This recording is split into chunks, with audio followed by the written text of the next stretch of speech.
What's going on, guys? It's JSGC here, and as you can tell, supporting a new haircut. I'm also feeling a lot better now from me previously not feeling too well. I had a day off yesterday because I weren't feeling too well, but we're back in it today. This time with the international break come and gone, Good Friday come and gone, Saturday's come and gone. We're now on to Easter Sunday, so happy Easter everyone. And of course, the best way to start Easter is with a Manchester City win. The win now over Everton, 3-1 away from home, perfect result. Now means we're heading to this little busy schedule of 4 games in a matter of 2 weeks. We've got Liverpool away in the Champions League, followed by Manchester United in the Manchester derby at home next Saturday. Then we've got Liverpool on Tuesday after that at home in the Champions League second leg, big game, and then the match at Wembley, of course, against Tottenham Hotspur the Saturday after the Premier League late kick-off on a Saturday, which is unusual. So we've got 4 busy games. Obviously, that Tottenham match will mean absolutely nothing, because with this result now, it means that if we beat Manchester United in the Manchester derby next Saturday, we are officially Premier League champions. There's all kinds of permutations. If they draw, they win the next game, how many points do we need? And we'll just leave it simple for now. Man City simply just need to beat Manchester United and we're done. So with all that being said and done, the positive result will go over now how we performed against Everton in the Premier League match. And in typical Manchester City style, we had 82% possession compared to Everton's 18% possession, which isn't great. I'm just having a look at some of the stats here. Everton ended up having 6 shots, 2 of which were on target. 1 goal to show for that. And Man City ended up having 18 shots, 4 on target, which isn't great, but 3 goals go in, so clinical. And somewhat similar in stats would do me real fine on Wednesday night against Liverpool too. Now Everton ended up having 205 passes at a 67% pass completion rate. City had just under 1,000, so they had 975 at a 93% pass completion rate. Fantastic, good performance, dominating from our midfield and defence. City ended up having 14 crosses, Everton had 15, both connected with 4, which is alright for City actually, because we don't normally connect with so many crosses, but we did in this game, which will do me. Obviously we scored off one of the crosses.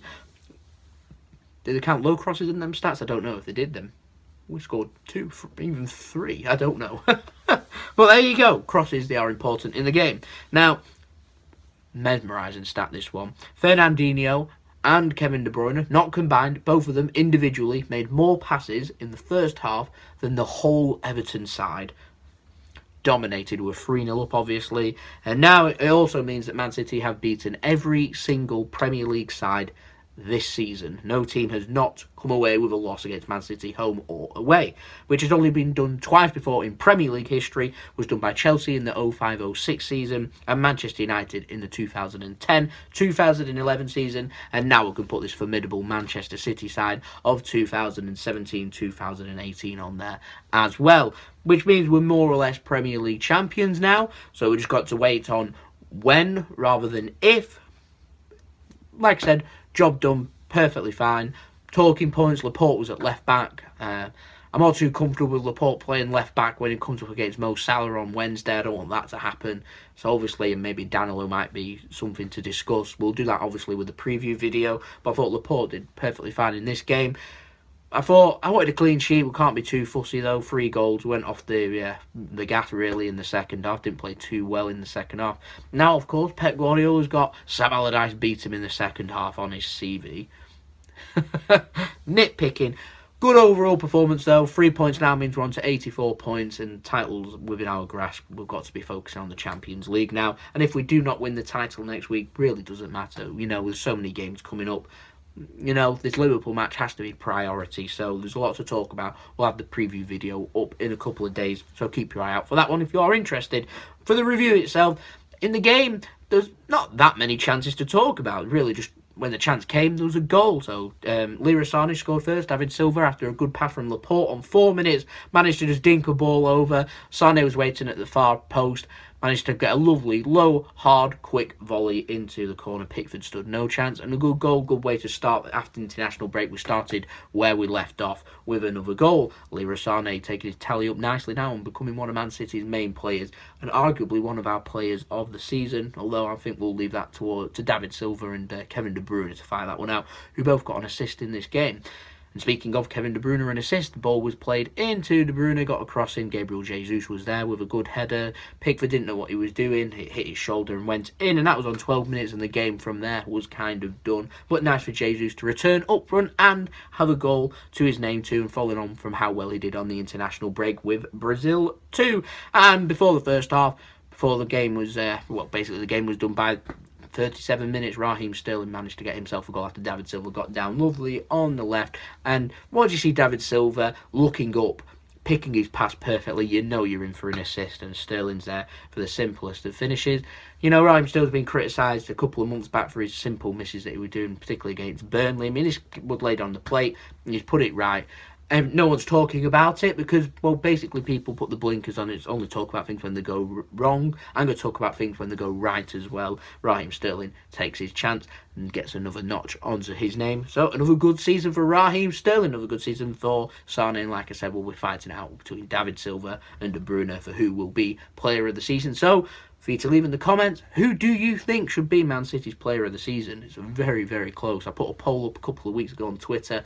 Very close then. De Bruyne just edged it. So comments, let me know. And for Everton, they were a lot better in the second half. A lot more organised. I can see why they're not doing as well this season. I can see why they were down there at the beginning of the season, down in the relegation battle. They've got themselves out of that. They're not going to get relegated.